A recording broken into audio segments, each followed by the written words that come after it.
Deus abençoe a vida de cada um que está aqui nesta manhã. Sou muito grato a Deus pela vida dos irmãos. Vamos começar nossa lição do número 2 nesta manhã, que vai falar a respeito da espiritualidade dos tempos modernos. Nosso texto-chave se encontra em Marcos 12, 24, que nos diz o seguinte: Jesus respondeu: será que o erro de vocês não está no fato de não conhecerem as Escrituras nem o poder de Deus?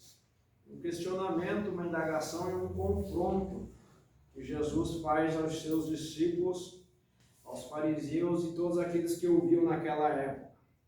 Nossa leitura bíblica, 2 Timóteo 4, 1 ao 4, e nos diz o seguinte: diante de Deus e de Cristo Jesus, que há de julgar vivos e mortos pela sua manifestação e pelo seu reino, peço a você com insistência. 2, quem quer ler? Que pregue a palavra, insista, quer seja oportuno, quer não. Corrija, repreenda, exorte com toda paciência e doutrina. Virá o tempo em que não suportarão a sã doutrina. Pelo contrário, se rodearão de mestres segundo as suas próprias cobiças, como que sentindo coceira nos ouvidos. Eles se recusarão a dar ouvidos à verdade, entregando-se às fábulas. Amém, muito obrigado. Meus irmãos, o objetivo da nossa lição é descrever sobre a espiritualidade moderna e seus efeitos nocivos na vida daquele que passa a praticar. A introdução vai nos dizer que, a respeito do número crescente de evangélicos que vem aumentando no Brasil, hoje somos registrado um dado, cerca de 70 milhões de evangélicos já no Brasil. E isso é bom e não tão bom, porque Jesus ele é enfático em dizer que ele vem buscar uma igreja remida, vem buscar seguidores. E evangélicos não definem caráter de ninguém, não definem salvação de ninguém. É apenas um título originário que foi dado por meio dos evangelhos, e a palavra evangelho vem do grego evangelion, que significa boa nova ou mensagem nova, e é um termo que foi aderido para se diferenciar do catolicismo.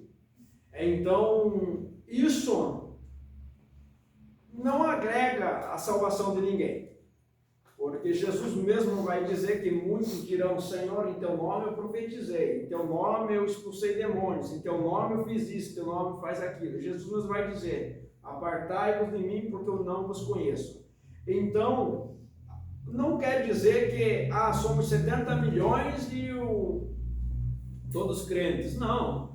Se fosse assim, nós não teríamos tanto casos de corrupção de pastores, de outros membros. E eu digo caso de corrupção, não o que a gente conhece aos nossos arredores, não, mas o que a gente vê na mídia. Nós vemos grandes nomes da política e até pastores que até então eram homens de Deus que se envolveram na política e ali se corromperam. Então, e eram evangélicos. E a igreja até defendia, muitos dos que estão lá e dos que estiveram lá e dos que hoje respondem a processos foram elegidos pela igreja e eram evangélicos. Mas o cair é do homem e o levantar é de Deus. Então, a nossa introdução vai se relatar sobre isso, sobre essa nova tendência que está vindo, a espiritualidade moderna. E para nós entendermos que a espiritualidade moderna, o escritor da lição nos diz assim: o termo da espiritualidade moderna refere-se a toda e qualquer expressão religiosa que não tenha como princípio as escrituras sagradas. Ele também vai nos dizer que essa espiritualidade moderna, ela se assemelha à espiritualidade bíblica, à espiritualidade vinda da parte das escrituras sagradas. E nós vemos que essa espiritualidade moderna, como já mencionei, não está só centrada como base das escrituras. Ou por quê? Porque junto com essa espiritualidade moderna, a lição vai nos dizer, e a gente sabe disso. Por que a gente sabe? Mais adiante a lição vai nos descrever. Hoje, a maioria dos louvores, não vou generalizar, dos hinos que são escritos, que são louvados a Deus, cantados melhor, porque eu não vejo louvor nisso, Deus já não está mais no centro dessa espiritualidade. O porquê que eu digo isso? Meus irmãos, nós temos a Bíblia como nossa referência, como nossa doutrina. Se nós analisarmos os pais da igreja, quando eles fizeram o concílio de Nicéia, em 325 depois de Cristo, que foi aonde eles decidiram quais livros iriam compor o cânone sagrado, que é a Bíblia, ali eles usaram alguns termos para definir. Por exemplo, assim, se você procurar nos evangelhos apócrifos, você vai encontrar livros de Pedro, você vai encontrar livros do próprio Judas, você vai encontrar livros, se eu não me engano, de Tomé, entre outros livros. Se eu não me engano, tem um livro, um evangelho apócrifo de Pedro, que ele vai descrever quando Jesus ressuscitou. Quando Jesus ressuscitou, Pedro estava descrevendo que Jesus era tão grande que chegava até o topo dos céus. É um evangelho apócrifo que tem. Se você ir ali na faculdade luterana aqui, você vai achar esse evangelho de Pedro e você vai ler. Então, todas esses pontos foram avaliados, e aonde havia esse misticismo, esse gnosticismo, foi deixado de lado. Por quê? Porque não batia com as escrituras. Agora deixa eu só abrir um ponto para te provocar um pouco. Eu digo isso no bom sentido. Se nós analisarmos no espiritual, nós não falamos que Jesus é grande? Falamos, certo? Só que, por meio da Bíblia Sagrada, nós não podemos pegar algo espiritual e colocar no modo natural e querer fazer com que as pessoas engulam aquilo, comam aquilo. Não existe isso. A Bíblia ela é composta por dois grandes fundamentos. Primeiro, a fé. O que é a fé? É aquilo que a gente não vê, mas acredita, correto? A fé é derramada pelo poder do Espírito Santo. A Bíblia vai nos dizer isso. É um dom, na verdade, é um dom do Espírito. Mas todo mundo tem a fé, porque queira ou não, você pode não acreditar em Deus, mas você acredita em outro ser. Então, se você pedir para qualquer religião da face da terra, você acredita em algo sobrenatural, em algo, algum fator existente de tudo, algo que está acima de tudo, todas as religiões vão te afirmar assim: eu acredito que existe um ser, eu acredito numa espécie de divindade. Uns acreditam que a divindade é a terra, é a mãe natureza, outros que existe um ser sobrenatural, enfim, todo mundo acredita em algo. Então isso se chama fé. O outro ponto da Bíblia é a razão. O que é a razão? A razão para mim é coisa lógica. Por exemplo, quando a Bíblia nos diz que lá do Egito saiu aproximadamente mais de 600 mil homens, sem contar mulheres e crianças, quando Moisés tirou o povo, e aí você analisa a abertura do Mar Vermelho, você analisa toda a passagem daquele povo,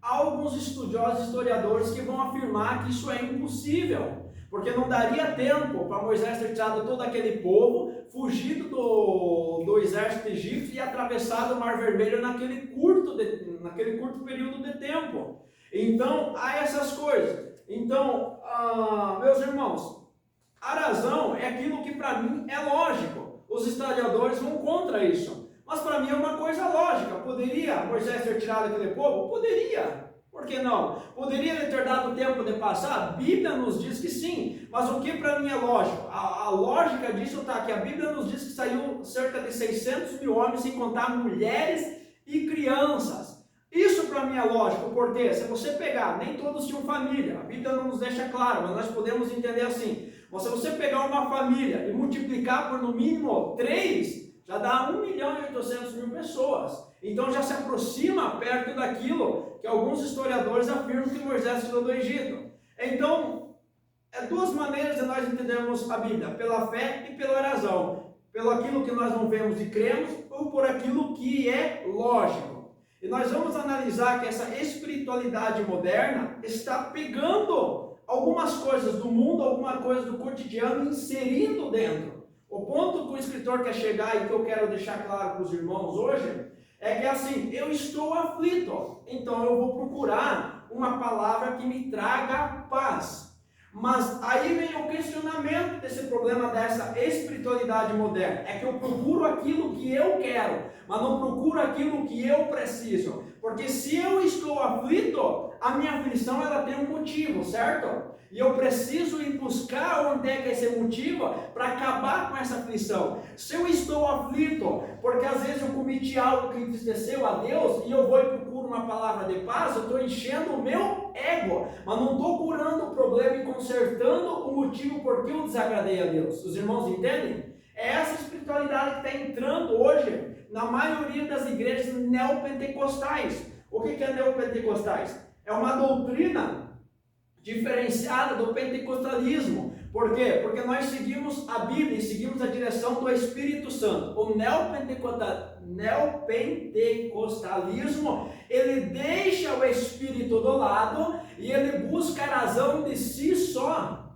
Essa é a grande diferença. E o que é a razão de si só? É onde eu procuro aquilo que me faça apenas bem, mas não é aquilo que eu procuro para eliminar o problema que está me ocasionando a falta de paz na minha vida. Essa é a grande diferença. O escritor ele nos deixa claro. E junto com isso, me perdoe, vem alguns achismos, misticismo. Misticismo, ó, é aquilo que eu misturo tipo assim, ó. Jesus disse, vós sois o sal da terra, beleza. Mas daí eu pego o sal grosso, que está sendo colocado em algumas igrejas neopentecostais, e jogo lá no terreiro da minha casa, porque eu acho que vai me trazer sorte, vai me trazer paz e segurança. Irmãos, isso acontece. Inclusive o sal grosso é usado na Umbanda. Mas então é essa mistura de pegar o profano e querer incluir junto com o santo. Tradições humanas. Irmãos, se nós analisarmos alguns ditos dos nossos antepassados, por exemplo, assim, deixa eu me lembrar de um.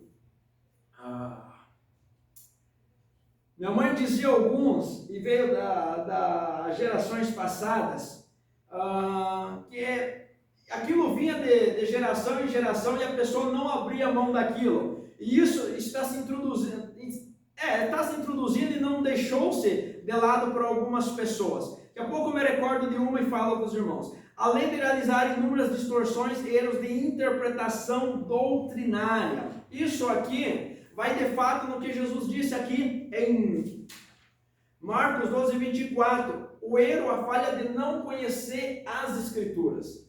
E haja vista que a interpretação ele vai de cada um. Mas a interpretação verdadeira da Bíblia, quem dá o coração do homem, o entendimento do homem, se chama Espírito Santo. Agora a palavra pode vir revelada por uma pregação de diferentes modos, conforme o intuito de Deus. Mas a palavra de Deus, ela é única, a linha dela ela é reta, ela não tem distorção para cá, distorção para lá. Como assim, irmão Léo? Se eu ler João capítulo 1, versículo 1, eu posso pregar de uma forma, o irmão Claudinei vai ler, ele vai pregar de outra forma, porque a revelação da palavra, ela vem para mim com o intuito, o objetivo de talvez de atingir o coração do irmão Luísio. O irmão Claudinei, ele pode vir com o intuito de atingir o coração do irmão Lauro. Então, isso é revelação do Espírito Santo para a pregação. Mas a interpretação do versículo é uma só, que no princípio o verbo era Deus, o verbo estava com Deus, e, deixa eu localizar, eu esqueci a última parte aqui, meus irmãos, do versículo, tem duas coisas importantes que fala aqui, ó. Olha só, no princípio aquele era a palavra, estava com Deus e era Deus. Algumas versões traz, no princípio era o verbo estava com Deus e o verbo era Deus. Pronto, a interpretação é única. Jesus é o verbo, Jesus é a palavra. Então ele estava com Deus e ele era Deus. Mas antes de tudo, ele era o verbo. E a Bíblia vai nos dizer que pela palavra de Deus, ou seja, por meio de Jesus Cristo, todas as coisas coisas foram feitas. Pronto, é uma interpretação única da Bíblia Sagrada. Agora, eu posso pregá-la da seguinte maneira: no princípio era aquele a palavra, vírgula, ele estava com Deus e era Deus. Eu tenho 3 argumentos, eu posso pregar os 3, mas eu posso escolher, ele era Deus, pronto. Está falando da deidade de Jesus Cristo, eu posso pregar em cima disso, porque desde o princípio, Jesus era Deus. E a diferença é que ele se encarnou por meio do Espírito Santo no ventre de Maria, se fez homem, porque assim a natureza que Deus criou, se fez homem e habitou entre nós. Ele deixou de ser Deus? Não, porque Maria recebeu a cobertura do Espírito Santo, a sombra do Espírito Santo, como o anjo Gabriel disse, a sombra do Altíssimo te cobrirá, te envolverá, e o filho que há de ti nascer se chamará Filho do Altíssimo, será santo. Ele não deixou de ser Deus, porque ele não sofreu o processo humano. A mesma coisa quando Jesus diz: Pai, em tuas mãos eu entrego o meu espírito. Aí eu questiono: Jesus morreu na cruz ou não morreu? É um questionamento. Agora muitos dizem: sim, Jesus morreu na cruz, foi pregado, deu seu último suspiro, disse: Pai, está consumado. Amém. O homem, a carne, ficou na cruz sem espírito. Mas antes Jesus disse: Pai, em tuas mãos eu entrego o meu espírito. Sabe por quê? Quando Deus fala, expulsa Eva e Adão do jardim e manda guardar a árvore da vida, ele fala um seguinte antes, ele fala, para que não coma da árvore da vida e não viva eternamente. O que é a árvore da vida? Ele estava falando da eternidade, porque Deus não queria que o homem vivesse eternamente com o pecado. Deus tinha outro plano, que não foi para isso que Deus tinha criado o homem. Então, quando Deus expulsa eles de lá, Deus estava falando assim, o meu espírito não contenderá para sempre com o homem. Foi o que ele disse para Noé, quando anunciou o dilúvio. Agora, agora o espírito de Jesus é eterno, porque ele veio do céu, e Deus, ele é imortal, ele não morre. Agora o espírito humano, ele morre. Por isso que Jesus vai dizer: bem-aventurado aquele que não passa a segunda morte, não sofre. Qual é a segunda morte? A primeira é quando o meu corpo tomba. A segunda morte é quando a minha alma é condenada, ela vai perecer, ela vai ir para o fogo, vai para o inferno. Isso que Jesus estava dizendo. Então tem essa diferença, a interpretação é única. O corpo de Jesus morreu na cruz. Agora o Espírito de Deus, que é imortal, ele não morreu, porque Jesus disse: Pai, em tuas mãos eu entrego o meu Espírito. Uma interpretação única. Agora, voltando aqui para a lição, para os irmãos entenderem, olha só, a lição vai nos escrever que essa espiritualidade moderna está pegando Deus e colocando Deus de lado. Irmãos, até outro dia eu conversava com a irmã Sara, veja só, e até a gente estava conversando algumas coisas. Falei: Sara, tu nunca me diga, eu vou determinar para Deus, nunca me use essa expressão. Sabe por quê? Irmãos, quantas vezes eu vi pessoas pregando, não da nossa congregação, de outras congregações, mas até que veio pregar aqui e disse: eu determinei para Deus, se ele não fizesse, eu não ia mais fazer a obra. Isso está errado, é doutrina do Satanás. Como é que um homem, um ser carnal, vai dizer: eu determinei para Deus, eu disse para Deus? Não tem base bíblica nenhuma, porque antes Jesus disse, o próprio Senhor: Pai, a tua vontade acima da minha. Então, se a vontade de Deus é a pessoa perecer, entre aspas, por amor do Evangelho, para que o nome de Jesus seja glorificado, essa é a vontade de Deus. Caso isso não tenha a vontade de Deus, ele é rebelde. Agora, eu determinei para Deus, eu falei para Deus, dá aquela impressão que parece que o Senhor é o homem e o servo é o próprio Senhor, sabe? São doutrinas distorcidas, isso está entrando dentro da igreja. Eu falo uma coisa: o dízimo é bíblico? É bíblico. Tem congregações que são contra? Tem congregações, tem denominações que são contra.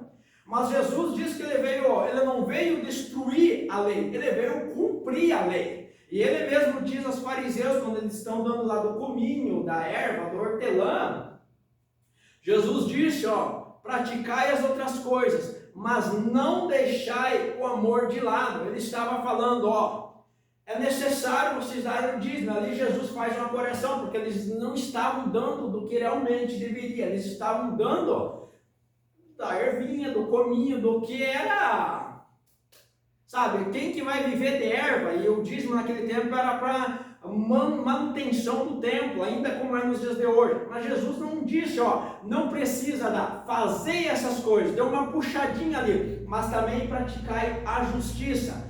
Agora, pegando esse gancho, meus irmãos, nas igrejas neopentecostais, é mais ou menos assim o entendimento da espiritualidade moderna. Eu dou, o Senhor é obrigado a me dar, Ele é obrigado a me recompensar. Eu oferto, o Senhor é obrigado a fazer alguma coisa para mim, sabe?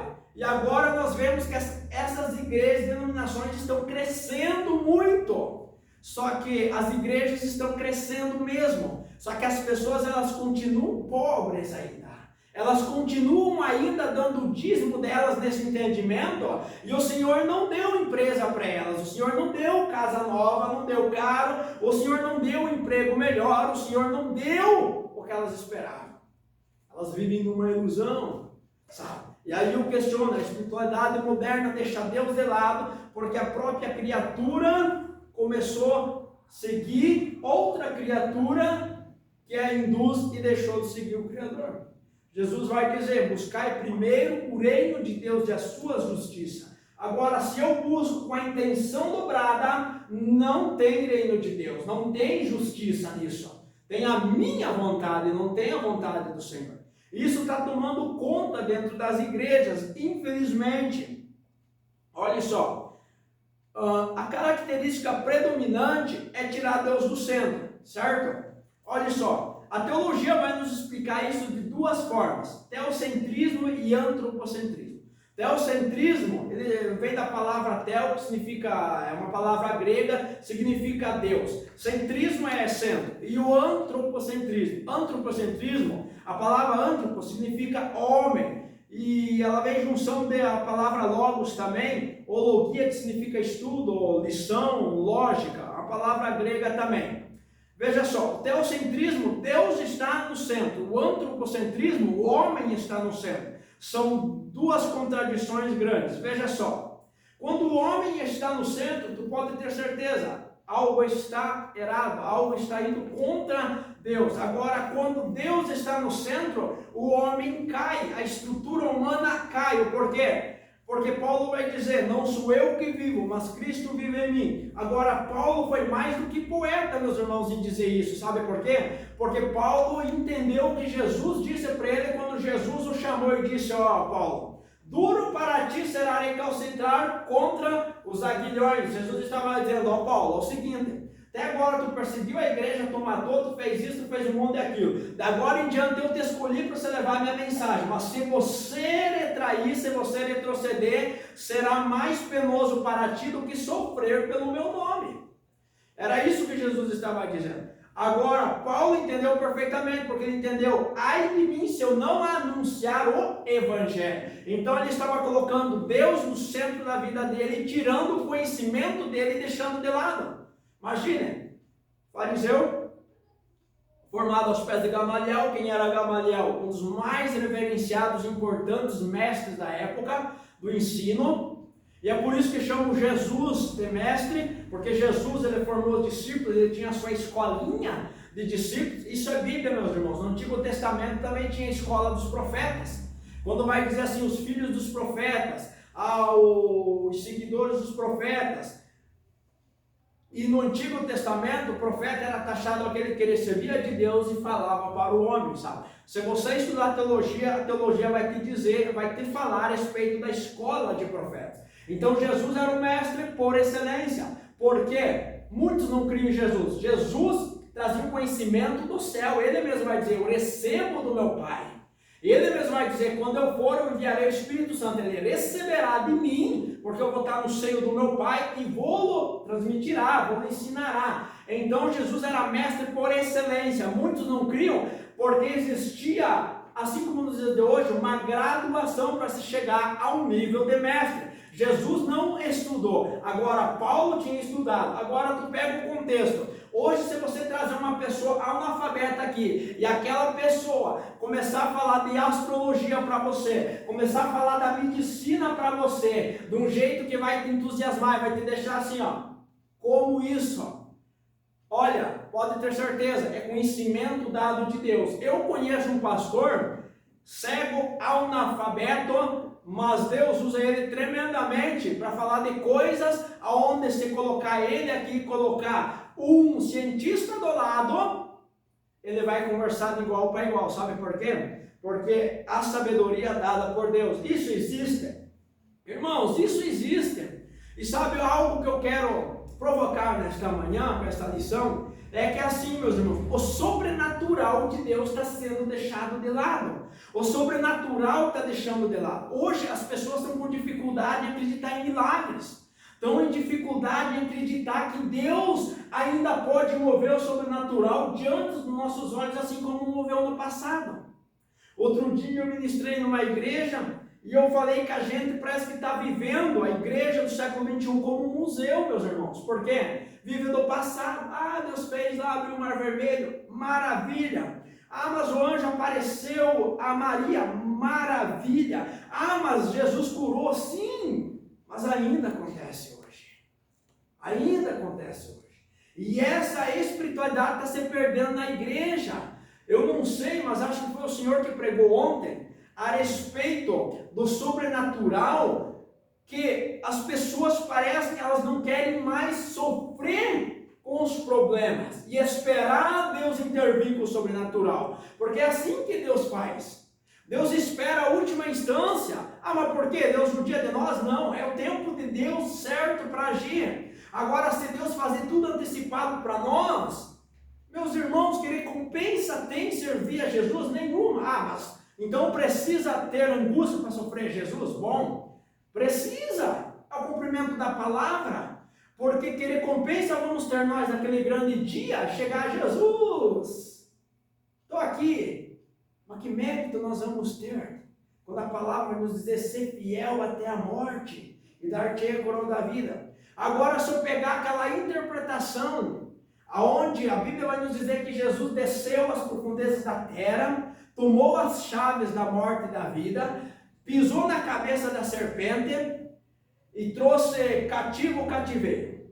Se eu pegar essa passagem da Bíblia e dizer que quem morreu sem a graça no tempo da lei estava preso, meus irmãos, quem que vendo Jesus lá no inferno, navegue comigo, desça comigo agora, lá no inferno, indo lá tomar as chaves, não ia querer ser liberto por Jesus. Qualquer um, sabe? Tem até um pastor, como eu vou mencionar o nome por questão de ética, que ele pregou certa forma algumas mensagens nesse ponto, aonde os pais da fé tinham morrido e estavam nas profundezas da terra e Jesus foi lá e libertou, sabe? Depois Deus deu entendimento e mostrou para ele que não foi isso o contexto, sabe?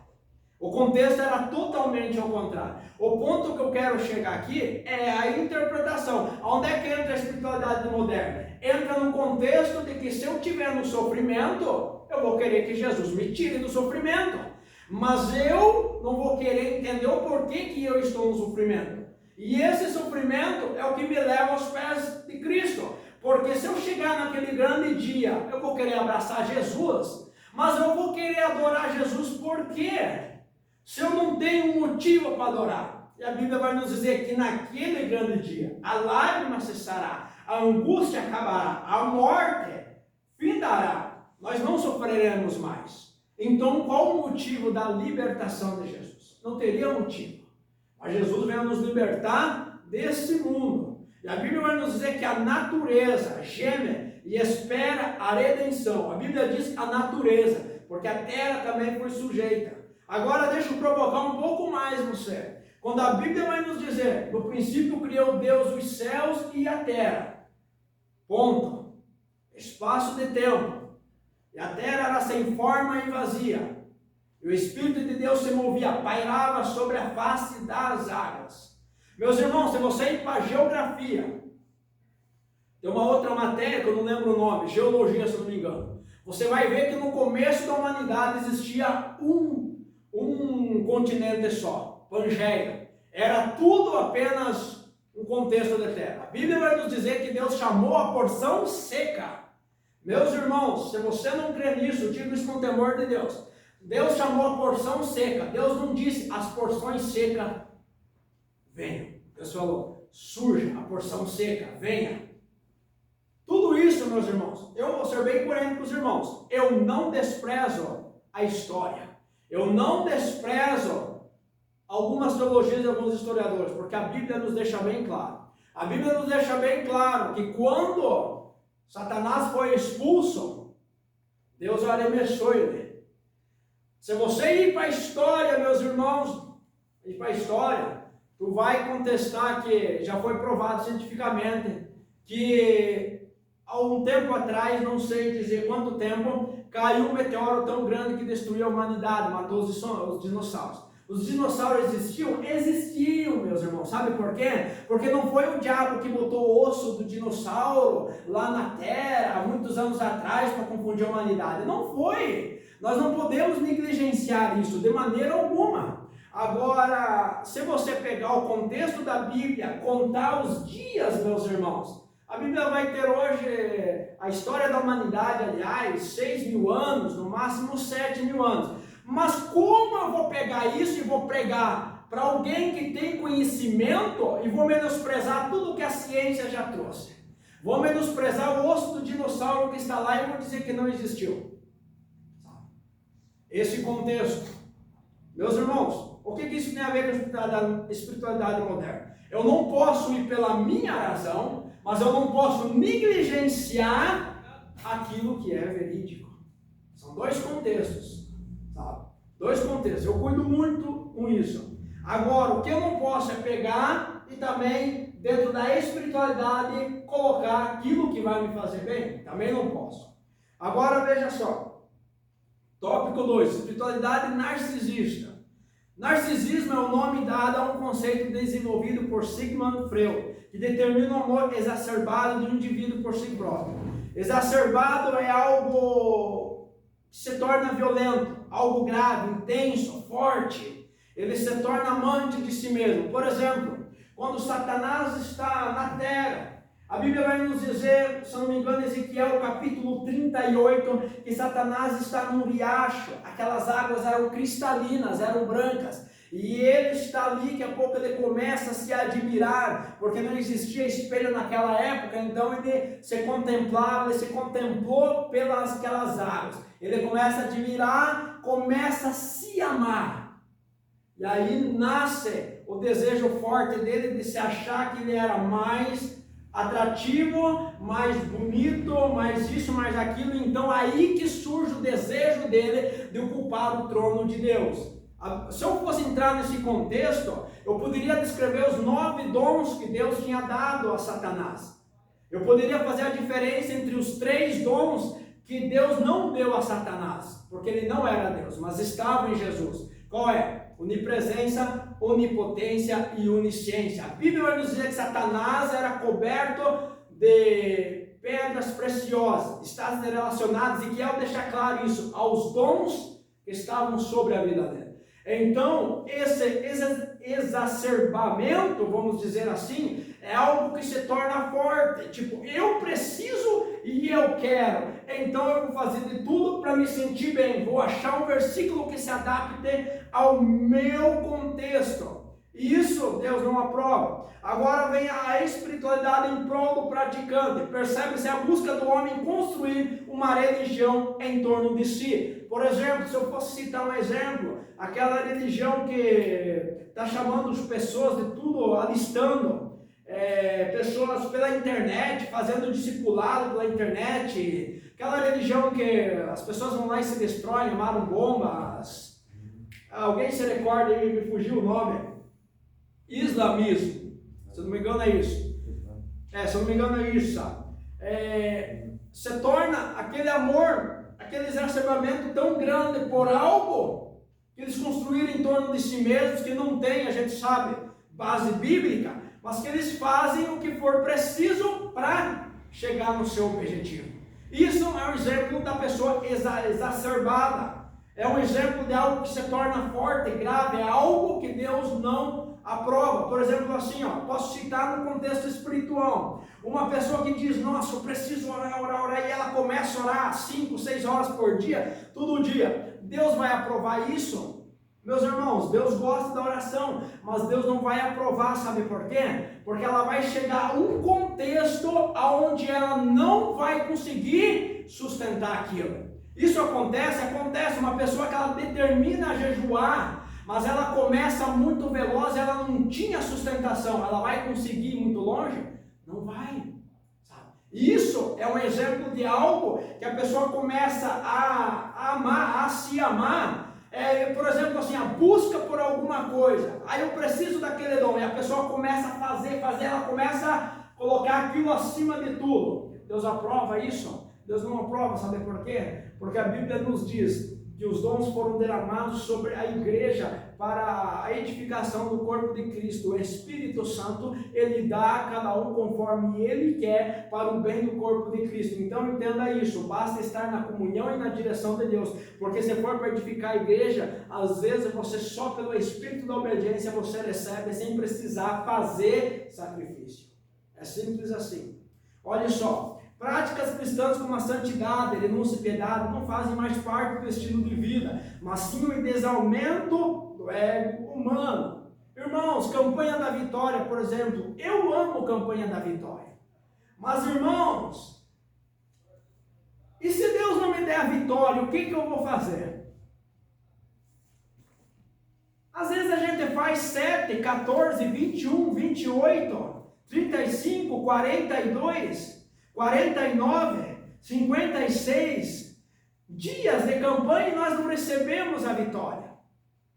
E o que eu vou fazer? Mas há alguns contextos onde isso vem que não, eu vou fazer, Deus vai me dar. Bom, não está errado por um certo. Se você exercer tua fé, Deus pode dar. Mas você pode exercer tua fé e Deus não te dá. Porque, guarda isso. Eu sei que você sabe, mas só lembrando, se for algo que vai te fazer mal, Deus não vai te dar, sabe? Agora, o endesamento do ego humano, ele entra onde a obrigação é Deus me dar. Não importa se ele quer ou não, ele é obrigado, e eu preciso. Agora, nós temos esse endeusamento em louvores, canções, vamos dizer assim, músicas, porque isso não é louvor. Louvor é aquilo que glorifica a Deus. Onde glorifica o homem não é louvor, é música. Aonde, meus irmãos, eu não sou contra a vitória, não, longe disso. Quem que não quer vitória? Todo mundo quer. Só que assim, Deus vai te dar a vitória é isso, a vitória é tua. Meus irmãos, a vitória é nossa. Sempre foi nossa e sempre será. Mas que vitória? A vitória que Jesus ganhou na cruz, a salvação. Essa é a maior vitória. Agora, as músicas, filmes, por exemplo, onde coloca o homem como centro, sabe, como Deus é obrigado a servir, como se Deus fosse um garçom e o homem estivesse lá na mesa pedindo o que quisesse, e o garçom, que seria Deus, é obrigado a vir dar, porque ele está pagando, digamos assim, alguma coisa. Isso não é evangelho. A espiritualidade moderna coloca Deus na obrigação de fazer. Deus não é obrigado a fazer nada para ninguém. E isso também está incluindo nas pregações. Meus irmãos, quantos pregadores que eu sei, eu conheço, onde só quer pregar prosperidade, quer pregar porta aberta, quer pregar isso, Deus vai te honrar, Deus vai te levantar, sabe? Aquele ego, endeusando o ego humano. Agora, deixa eu só abrir um aspas para os irmãos não me interpretar mal. Deus levanta pessoas? Levanta. Deus tem interesse em abençoar? Tem. Deus tem interesse em cuidar dos filhos? Tem. Deus tem tudo isso. Só que, irmãos, convenhamos, foi o que a lição passada falou. É preciso atribuir a palavra para o propósito de Deus, não para o propósito humano. Quantas vezes nós ouvimos, às vezes, profeta falando, Deus manda te dizer isso. Às vezes não é. Deus vai te abrir a porta, e Deus quer que a porta fique fechada. Sabe? Então tem aquele intuito, mas isso sabe por quê? Porque o problema de tudo antes não começa na igreja, não começa em quem ouve a mensagem, começa em quem está preocupado a se levantar por si só, Às vezes a mão de Deus está assim em cima do camarada. E o camarada quer fazer assim. Achar, a mão de Deus está aqui e o camarada está aqui. Ó, Deus está travando. Às vezes ele quer fazer isso aqui, ó. Pá. E às vezes não quer esperar Deus fazer isso aqui, ó. Pá, virou. Aqui era a cabeça. Deus estava aqui com a mão, você está a cabeça do pulando. De repente, a intenção de Deus é isso aqui, ó. Vem para os pés. Essa é a grande diferença. Irmãos, eu conheço muitos assim, sabe? Que é forçar as coisas no sentido assim, de conseguir. Eu vou abrir bem uma palavra. Eu cuido muito com isso, meus irmãos. E tem gente que me acompanha quando saio pregar, então eu posso falar isso. Porque se perguntarem para essa pessoa e para quem me acompanha quando eu vou pregar, a pessoa vai dizer, não, realmente é isso. Sabe? Meus irmãos, eu guardo isso. Quem abre porta é Deus, quem fecha é Deus. Há um tempo determinado para todas as coisas. Só que tem gente, meus irmãos, pregadores onde Deus o homem, porque assim, não, aquele lá prega prosperidade, aquele lá prega vitória, aquele lá sapateia, aquele lá... Irmãos, sapateada do Espírito? Cada um demonstra sua emoção quando está cheio de um jeito. Agora, o que você vai me dizer? Só para os irmãos entenderem. O que vai me dizer de Davi quando dançou, quando trouxe a arca de volta para Jerusalém? Davi estava louco? Não, Davi estava cheio do poder de Deus. Tudo tem que ter base bíblica.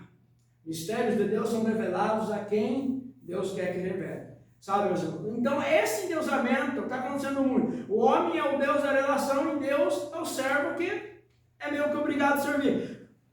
Paulo vai dizer o seguinte, porque dele, por ele, para ele, todas as coisas, a ele seja a glória para sempre. Foi aquilo que eu disse no início. Romanos 11, 36. Agora, veja só comigo. O chamado do homem é para a renúncia à morte. Lucas 9, 23. Vai nos dizer isso. Então, se o chamado do homem é a renúncia à morte, eu vou ter que renunciar o que for preciso para mim viver a espiritualidade que Cristo quer que eu viva. Agora, quando eu não renuncio à espiritualidade que eu quero viver para viver a que Cristo quer viver, eu estou sendo Deus da relação, porque eu estou determinando como vai ser as coisas. Isso está se agravando, porque assim, me dizem assim, meus irmãos, quantas vezes já chegaram para mim, eu também sou evangélico, não, eu vou lá na igreja X, você, sabe por que a cara de espanto, meus irmãos? Revelação de Deus nem todo mundo tem, certo? Mas há uma coisa chamada comunhão. A luz não comunga com as trevas. Então, se você não sentiu, se você está na luz e não sentiu luz na outra pessoa, algo está errado, simples assim. Você não é obrigado a compactuar com tudo ou aceitar tudo de alguém que também está na luz. Entenda isso.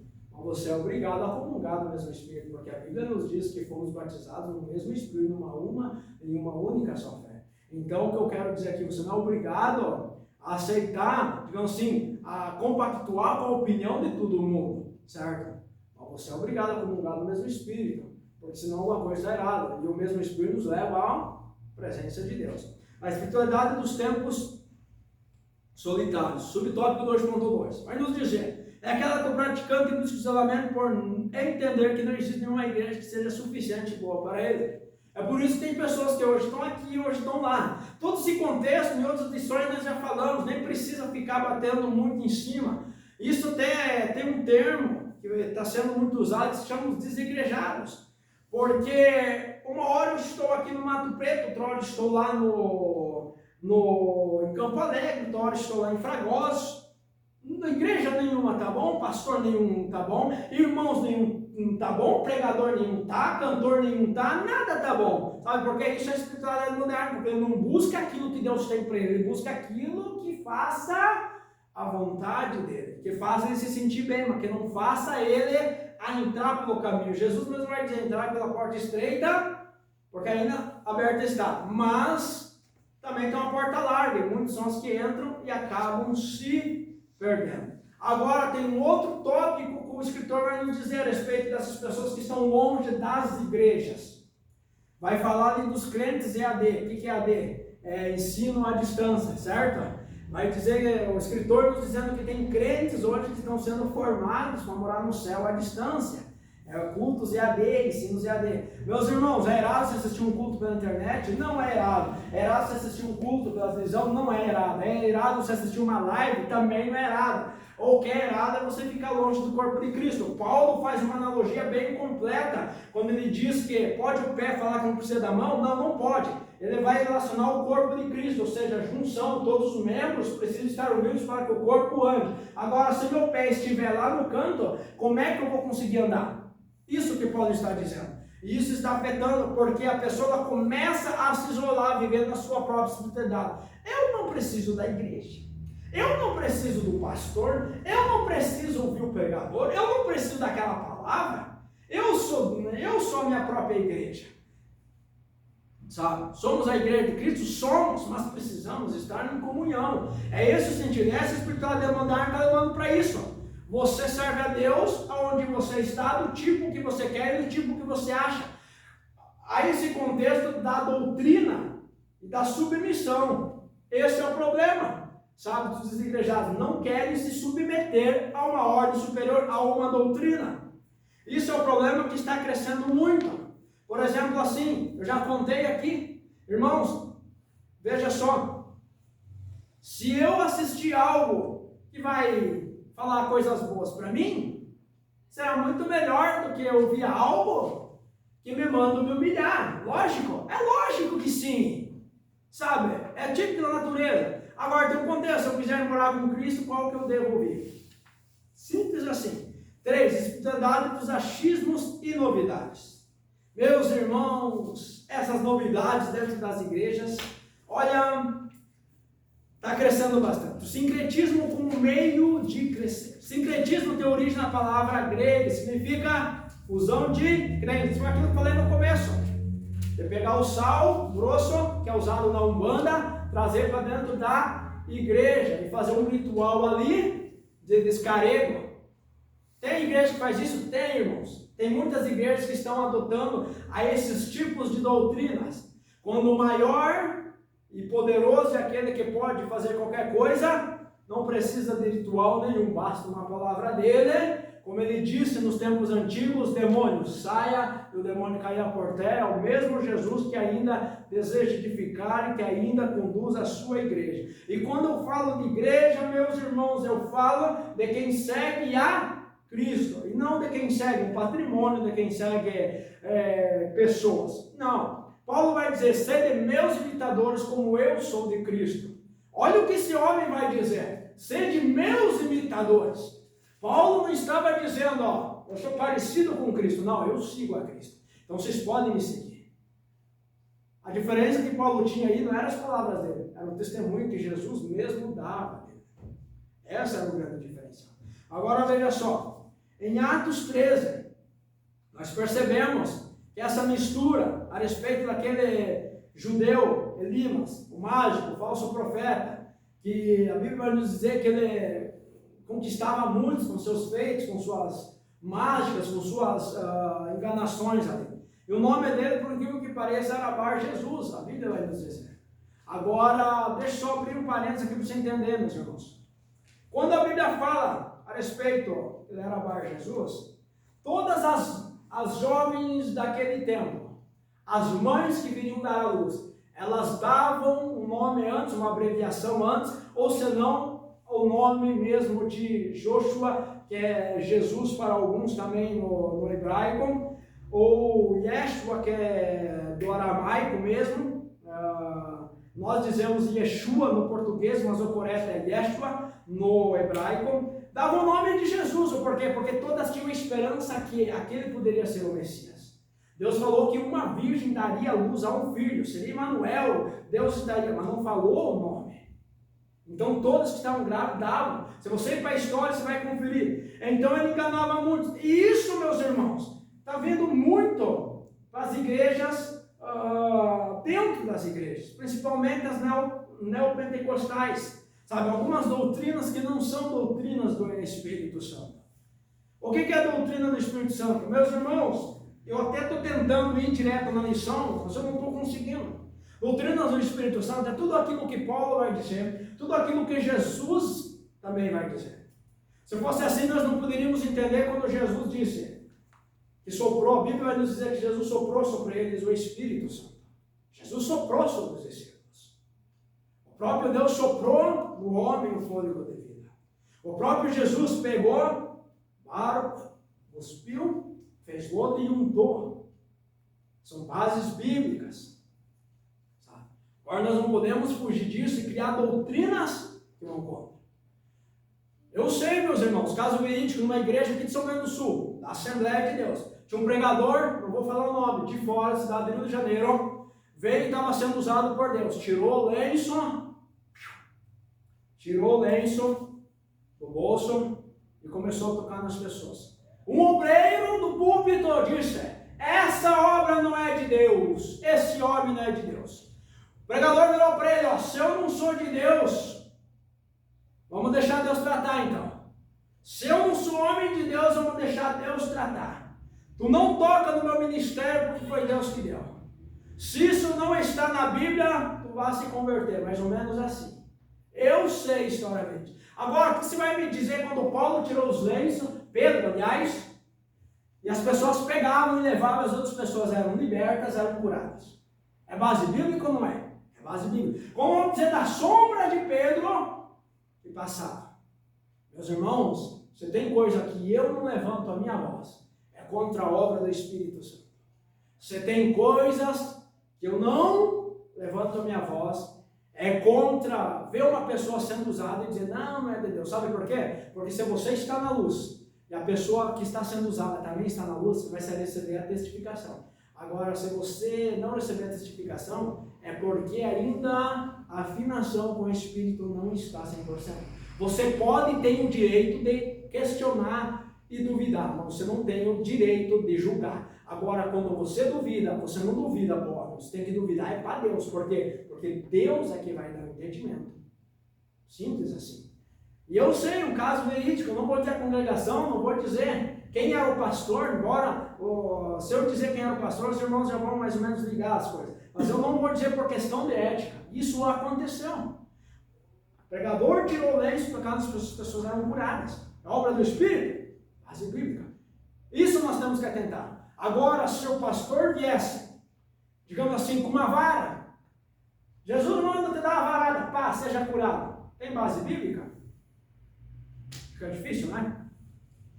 Meus irmãos, a lição ainda vai nos dizer aqui nesse mesmo tópico a respeito da teologia da prosperidade. O que é a teologia da prosperidade? É onde, basicamente, Deus é obrigado a me abençoar. Nós temos algumas pessoas que defendiam esse contexto aqui, ou melhor, tópico 3.2, me desculpe, a respeito da teologia da prosperidade como resposta ao sofrimento. Para fundamentar a teologia da prosperidade, seus expoentes apresentam Jesus que, quando esteve em nós, era muito próspero financeiramente. Afirmam ainda que Jesus vivia numa casa grande. Três coisas que eles afirmam. Jesus era próspero, a vida financeira alavancada. Jesus vivia numa sala grande, numa casa grande. Administrava muito dinheiro, por isso tinha o Judas como tesoureiro. Tópico 3.2, irmãos, à direita da página. Eu não sei, talvez os irmãos não vão achar a mesma que eu estou aqui, porque a minha lição é diferente dos irmãos, de alguns irmãos. E 4, Jesus usava roupa de grife. São fundamentos que os defensores da teologia da prosperidade afirmam. Meus irmãos, Jesus mesmo vai dizer: eu destruo tudo isso aí. Onde Jesus vai dizer: o Filho do Homem não tem onde repousar a cabeça. Eu destruo essa teologia quando a Bíblia vai nos dizer que Cusa, quem era Cusa? Ou melhor, Susana, quem era Susana? Susana era a esposa de Cusa, quem era Cusa? Alto general de Herodes, quem era Herodes? Era o imperador, era o governador, era o rei naquela época. E outras mulheres ajudavam com seus bens o ministério de Jesus. Alguém precisa de ajuda quando está bem financeiramente? Não. E Jesus não era hipócrita de ter dinheiro e pedir: não, me dá mais porque eu preciso. Jesus muitas vezes passou fome. Muitas vezes Jesus fez o milagre na multiplicação. Primeiramente, por quê? Para alimentar o povo. Segundo lugar, porque não tinha condições. E terceiro lugar, para mostrar o seu poder, porque havia muitos que eles não querem crédito. Então, eles usam essa teologia. Eu conheço um pregador que afirmou num grande congresso. Eu não posso falar muito isso, eu não gosto de ficar Não é sentando a madeira nos amigos pregadores, não. Mas dizer que Jesus era próspero, meus irmãos, não, sabe? Para fundamentar uma teologia. E normalmente quem faz isso é presidente de igreja, de ministério, que se rebelado no outro ministério, vai lá no ministério e quer. Sabe? Mas enfim, né? E defende esse tipo de coisas. Não tem base bíblica. A teologia da prosperidade, que eu conheço a base bíblica, é aquela onde 10% é do Senhor, 90% é meu. Porque esses 90% eu faço o que eu quiser. Não faço o que eu quiser, sabe por quê? Porque se eu fizer o que eu quiser, eu não vou estar obedecendo a Deus. Agora, se eu fizer o que Jesus quer que eu faça com os outros 90%, eu vou estar na direção de Deus. Qual é a diferença? A direção que os outros 90% você faz o que quiser? Não, você não faz o que quiser. Porque se você está pertencendo a Deus, você vai fazer o que Deus colocar no teu coração. Então vai fazer o que quiser. Não basta eu entregar meu dízimo e ter minhas próprias leis. O contexto é que, se você entregou sua vida é teu trabalho, tua vida é tua esposa, tua vida é teus filhos, você entrega tudo. Então se entrega e você faz o que quiser, isso para Jesus não fecha muito. Mas enfim, há muitas pessoas que usam esses argumentos. Meus irmãos, eu estou encerrando já. Falei essas coisas para que em mim vocês tenham paz no mundo. Vocês passam por aflições, mas tenham coragem. Eu venci o mundo. A aflição é uma realidade da vida humana. Ok. A teologia da prosperidade. Irmãos, convenhamos. Se você analisar no mundo, o problema que mais dá separação, depois do adultério, da fornicação e da traição nos casamentos, é claro, é o problema financeiro. Qualquer casal, os irmãos que são casados vão concordar comigo, ele se desestrutura facilmente quando o assunto é finanças. Atinge muito forte. Eu não sei o porquê, mas é algo assim que atinge, sabe? Algo assim que mexe com a estrutura de qualquer ser humano. É a questão financeira. Mexe com a estrutura de qualquer pessoa. Ninguém gosta de sofrer, de passar por provações na área financeira. Ninguém gosta. É doído, é sofrido. Sabe por quê? Outro dia até eu conversava com o irmão Luiz a respeito. Uma mulher está sem dinheiro, não é bonito, mas também não é feio. Mas um homem passar, depender da esposa, aí é complicado. Sabe por quê? Porque parece que tira a soberania, a autoridade do homem. É algo que mexe.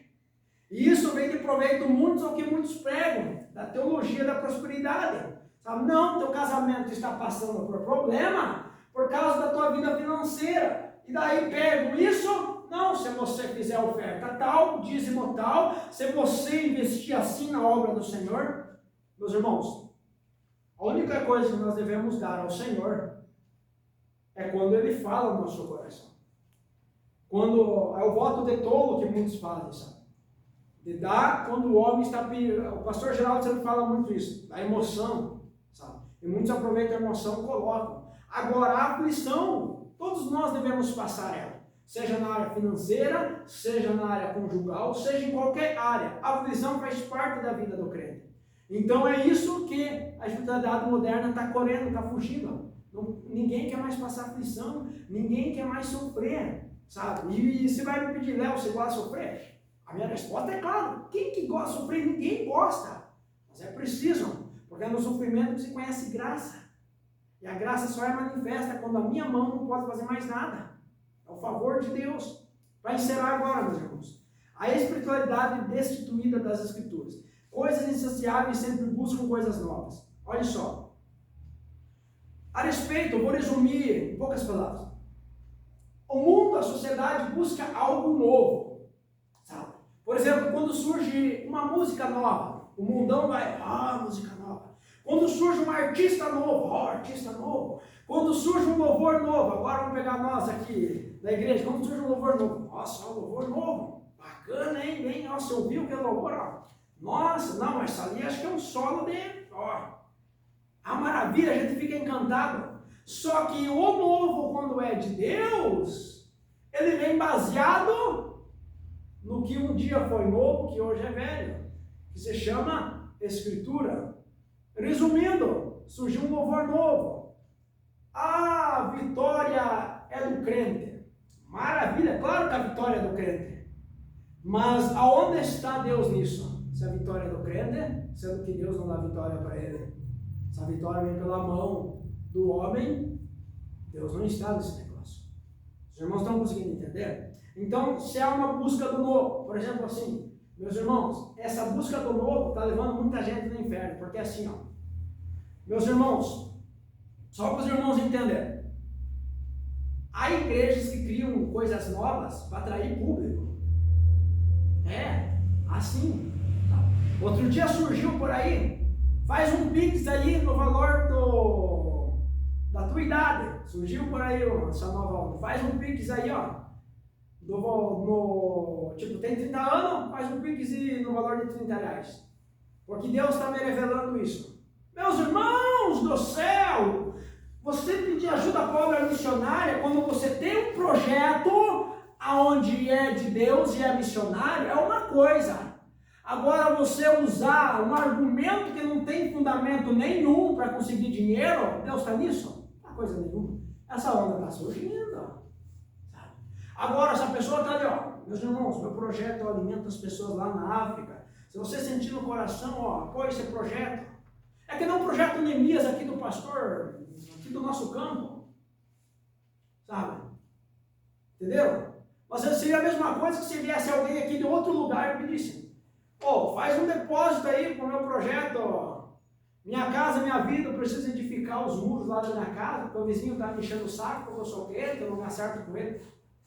Deus está nisso? Tá, coisa nenhuma. Uma vez eu vi, meus irmãos, uma vez eu vi. O pessoal pregou muito bonito, mas muito bonito. E Deus usou. Depois, meus irmãos, eu vou estar ali na porta.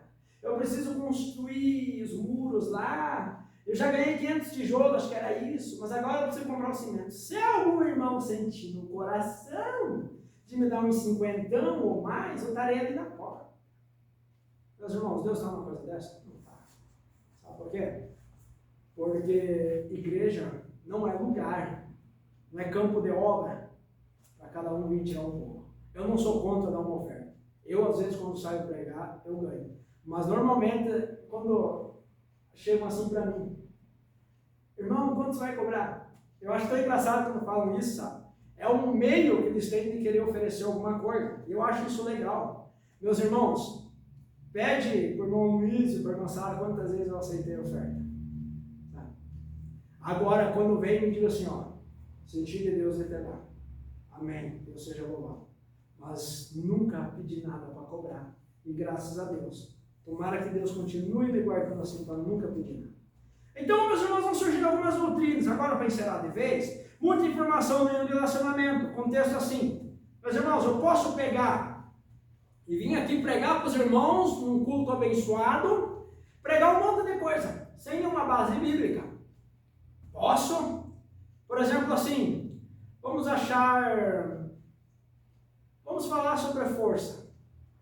Vamos falar sobre o leão que ruge. Meus irmãos, eu posso usar um contexto que os irmãos não vão saber nada para incentivar os irmãos. Vem aqui dar uma pregação, uma aula motivacional. Por exemplo, assim, meus irmãos, dentro de você há uma força que você ainda não conhece. Desperte o leão que ainda mora em você, que está adormecido. É uma aula motivacional. Posso falar sobre isso? Posso. Posso usar alguma base bíblica? Posso usar, que Jesus é o leão da tribo de Judá. Posso usar isso? Não posso usar nada. Esse é o evangelho que está sendo pregado. Aquele evangelho motivacional, mas não aquele que confronta o ser humano. Agora, muito relacionamento, muito conteúdo e pouco relacionamento, muita informação. É aquilo que, meus irmãos, olha, o contexto é o seguinte: a pessoa segue fulano de tal, seja por meio que for, seja por meio do celular, por meio do que for, ou pessoalmente, não importa, não vamos só falar de redes sociais, longe disso também. Mas ela pode não conhecer nada da vida do camarada, mas ela tem aquela pessoa como um relacionamento, como um centro de informação para ela, sabe? Ela fala aquilo que ela quer ouvir, mas ela não tem relacionamento. Isso, a espiritualidade no lugar está levando as pessoas para longe de Cristo. Cristo só me favorece, mas eu não tenho relacionamento com Ele. É isso a espiritualidade moderna está levando. Muitos acreditam que a informação sobre Cristo é o suficiente para se tornarem experts no assunto. Por exemplo, meus irmãos, quantas pessoas, Albert Einstein, por exemplo, para ele falar de Cristo, embora ele não acreditava, mas ele poderia falar. Tem uma pessoa, um grande nome da televisão, dono de uma emissora, não vou salientar o nome aqui por questão de ética, ele fala de Deus muito bom. E olha que fala até melhor que muitas pessoas, mas não tem aquele relacionamento íntimo. Isso é o problema. Agora, a nossa conclusão é: a espiritualidade moderna se apresenta como alternativas mais atraentes. O caminho mais fácil é a cruz mais leve. É isso que a espiritualidade moderna nos leva, para longe de Jesus Cristo, para aquilo que eu acho que é, e eu mesmo crio a minha doutrina. E aí eu sou o meu pastor e nada vai me faltar. Só que eu sou o meu pastor, só que acima de mim tem um que pode fazer o que eu não faço, então ele é obrigado a me dar. Se ele não der, eu não faço mais a obra. Se ele não fazer, eu não sirvo mais a ele. Se ele não fazer, eu não vou mais no culto. Irmãos, isso acontece? Me perdoe dizer, irmãos, isso acontece. Sabe, isso acontece. Isso é um fato, que as igrejas estão ficando, as igrejas querem morar no céu vazias. E as igrejas onde estão preparando a igreja para viver conforme elas determinam que querem viver nesta terra, estão ficando cheias. Irmão Léo, isso acredita? Irmão Léo, por que você está falando isso? Bom, já não falo mais, agora eu encerro. Agora nós vamos levantar o pé, nós vamos orar. Mas isso, a espiritualidade moderna está levando muitas pessoas para um funil que não tem mais volta. Você coloca em pé, meus irmãos, nós vamos orar. Nós vamos orar. Agora, irmãos, há contextos. Deixa eu explicar. Bem, há contextos e há contextos. Paulo vai dizer que o evangelho, seja por bem ou mal, ele seja pregado. O evangelho, uma hora vai surtir efeito. O interessante é que quando o evangelho é pregado, ele vai surtir efeito, seja por bem ou por mal. Só que a espiritualidade moderna não leva à pregação do evangelho. Não usa o evangelho como base, não usa as escrituras. E aí não vai surtir efeito nunca. Esse é o problema. Meus irmãos, nós vamos orar agora. Alguém quer falar alguma coisa? Eu nem pedi durante a aula, só fiquei falando. Alguém quer fazer algum comentário? Alguém tem alguma contradição? Alguém tem uma opinião? Pode falar. Eu não tenho problema se alguém às vezes não concorda com a minha opinião. É natural, sabe? Só que é o meu entendimento, é o meu jeito de lecionar, e foi o entendimento que eu obtive estudando a lição e que eu tenho nas escrituras. Não acho algumas coisas certas? Não acho mesmo. Eu falo, e às vezes a gente paga por falar, né?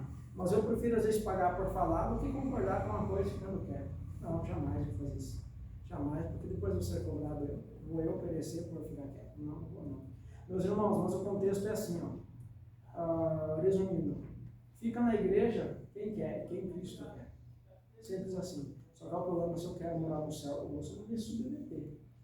O problema não está em eu gostar, o problema está em eu agir. O amor, antes de tudo, é uma atitude. A atitude vem de uma ação. A ação é eu escolho ou não. Está aqui, ó, na minha mão. Jesus escolheu nos amar. Eu escolho amar Ele, a me submeter. Amém? Vamos orar. Pai, em nome de Jesus, queremos te agradecer, Senhor. Senhor, que essa espiritualidade, Senhor, não venha nos abater, não venha nos desistir. Não venha, Senhor, nos tirar da tua presença. Que possamos estar focados, centrados nas escrituras como alicerce, Pai. Que não venhamos nos deixar levar por doutrinas de homens, mas na doutrina do teu Espírito Santo. Na doutrina da palavra. Nos dá graça, Senhor, nos ajuda a permanecer no caminho, Pai. Em meio às dificuldades, Pai, nos encontre e nos dá força, Pai. Mesmo que às vezes, Pai, venha ventos, Pai, que nos fazem pensar, Senhor, mas que a tua certeza venha no nosso coração, como uma espada afiada, Senhor, que é a tua palavra, onde venha, Senhor, nos mostrar qual é o verdadeiro caminho e a intenção. Que possamos, Pai, estar centrados, continuar firmes no caminho, Pai. Que venhamos ter um relacionamento íntimo contigo de amor, Pai. E em nome de Jesus nos abençoa. Amém e amém.